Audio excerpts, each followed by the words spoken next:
between 2000 and 2010. Now, it did go up a lot. There's no doubt about it. But they make it look worse. So it's something to consider. Now, when you read something, you have an X and a Y, and you come to that point and you can interpolate it. No, not exactly 44, but you could say it's over 43, but it's slightly below 44. So you've got to do all that interpolation. But if you say, okay, I'm going to go with 43, you would be wrong. Because you are not wrong with the 43 part, but you're wrong because you didn't say millions. 43 million. And that's a mistake that people make a lot. All right, so that's 1.2. Are there any questions about this section? Let's go to 1.3. We should have done that anyway. Let's go see if we can. There's an easy way to do this. Let's go back.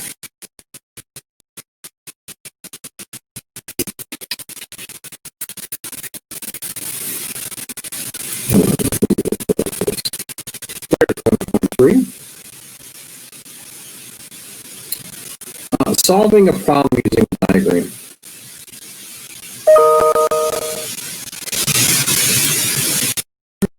Well, I'll give you my standard one. You guys have probably seen this one before. I like this when people are given this problem, and oftentimes they simply make a mistake. So here's the problem. Let's say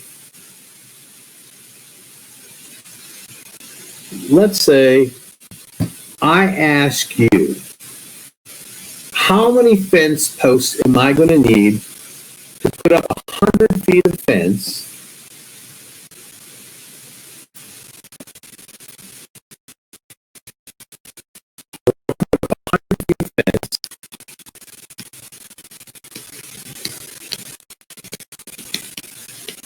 and I want to put a post every 10 feet?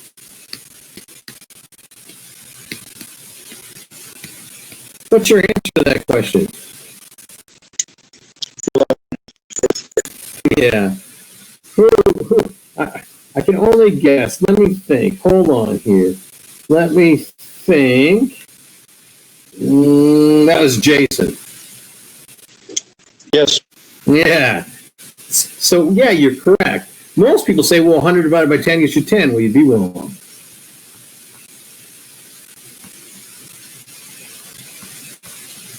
Why? Because you have to start out with a post. This is 0. This is 1, that's 10, 20, 30, 40, 50, 60, 70, 80, 90, 100 feet. Now, this is all our posts. You count them. 1, 2, 3, 4, 5, 6, 7, 8, 11 posts. So this is solving a problem using a diagram. This is my own personal example, because a lot of people will say, well, I can just do it mathematically, but nah, you'd be wrong. So anyway, is there a question about this one?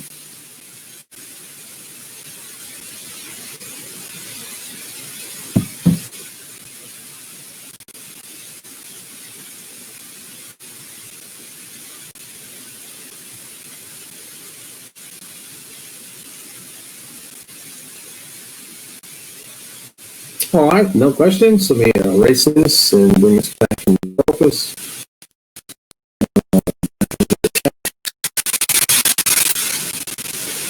All right. Number 2, solving a perimeter problem. It says a campus group is setting up a rectangular angle area for a tailgate bash. They have 100 feet between 2 roads with 440 feet of fence to use. What length will they use up the total amount of fence and enclose for the biggest space? So you're going to have 220 feet left over. As shown here, you have 100 feet on this side, 100 feet on this side. So since it's a rectangle, the top and the bottom must be equal. So that leaves you 240 feet.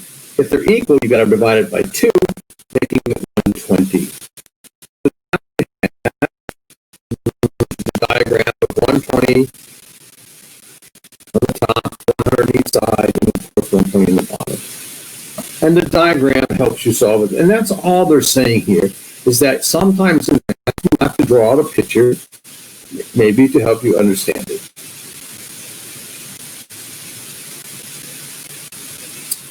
The trial and error problem, in which your duties as a new hire is you're supposed to find and purchase 12 door prizes for a staff meeting. And they give you $110 to spend. The boss wants some insulated drink cups, a smartphone stand, and the mugs cost $11 and the stands are $8. How much of each should you buy? You got to buy a total of 12. But this is the direct way to do it. 1 cup, 11 stands is $99. Why? Because we know the cups, so they cost $8 a piece, or the stands cost $8 a piece. The cup costs what?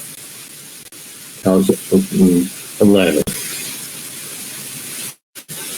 So does that fall in the budget? Well, you have a little bit left over, so you can do a little bit more. So you just start building your diagram. 1 cup, 11 stands. 2 cups, 10 stands. Now notice that when you add up the 111, it always has to be 12 because you're getting only 12 gifts. So you still have money to spare. So you go 3, 9, still money to spare. 4, 8, 5, 7. 5, 7 is pretty close. What would 6, 8 do? Well, you know that. It's 6 times 11. Times 8. It would exceed it by too much. So I'm going to mix 5 and 7.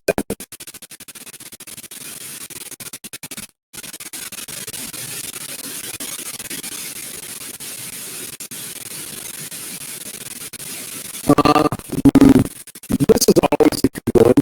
People ask me sometimes, what would you rather be paid? An hourly wage or a salary? Well, it says here, if you work 40 hours a week, and they give you $19.20 per hour, multiply it times 52 weeks, we want to know if that is going to be better than the 41,000.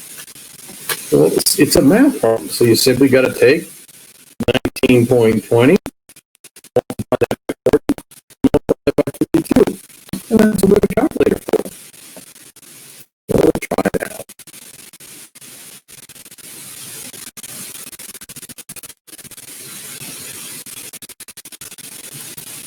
By the way, some of these problems are still easy, but they do get painful in the future. And I don't want you to, because there's some good ones and some bad ones, and this is still pretty much pure math.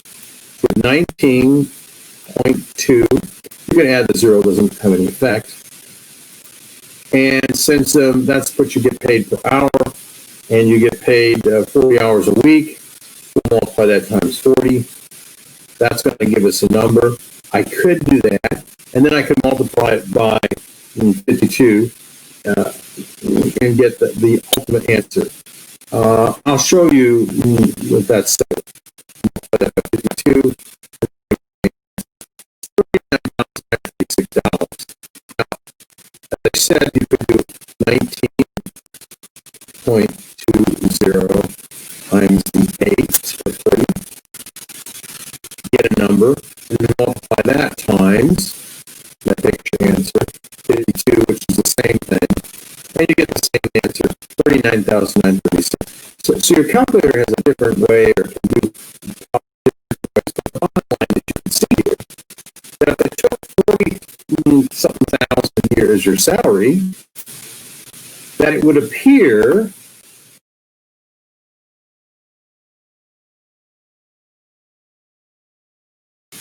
now, as we all know, that salary, in fact, you'd make $1,000 something dollars more,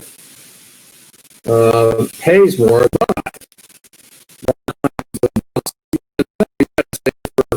extra hours.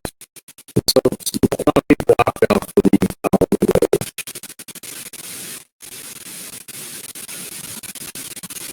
Now, solving the problem using calculations. This is a calorie problem. This person needs to buy 500 calories, 7 days. They don't want to shed body fat, and so on. We calculate how many calories we need to burn each day, then divide by 100. See how many miles that need to be walked.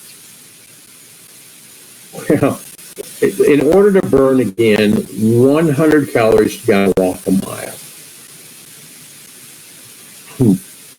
If you take this number 3500 divided by 100, you're walking what? 35 miles, 5 miles per day, 7 days a week.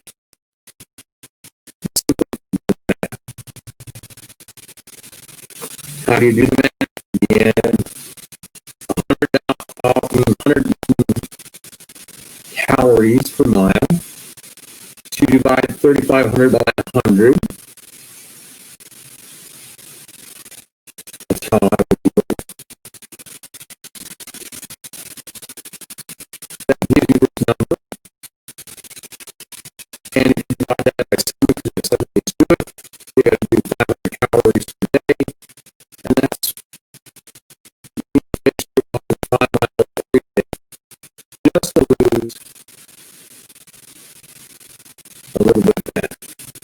Now, on the other hand, another way to do it is to do a little bit of walking and eat a little bit less, and don't eat sugar. Really quickly do that.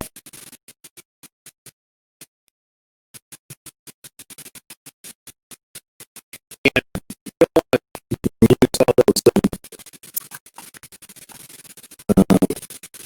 synthetic sugars. It's better to use that natural sugar, that green one. Because they know what I'm talking about. Dark sweetener. The natural sweetener. Stevia is correct. They say that's supposed to be the better one for you. My sons say so. I guess they're right.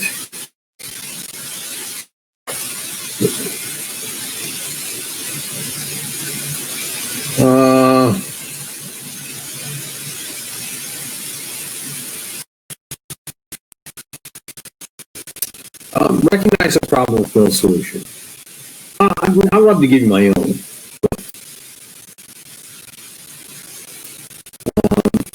I just want to do a simplified version.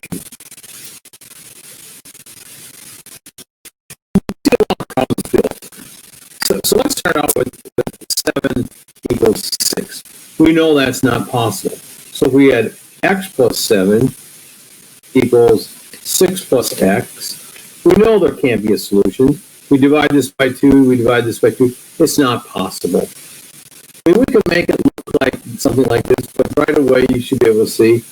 And then you can multiply this by pi, multiply this by pi, make it as complicated as you want.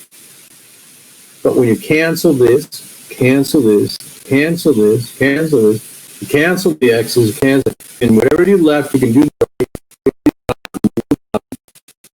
this is not possible. No solution. And by the way, in math, there's problems like that all the time. Hope that makes a little bit of sense.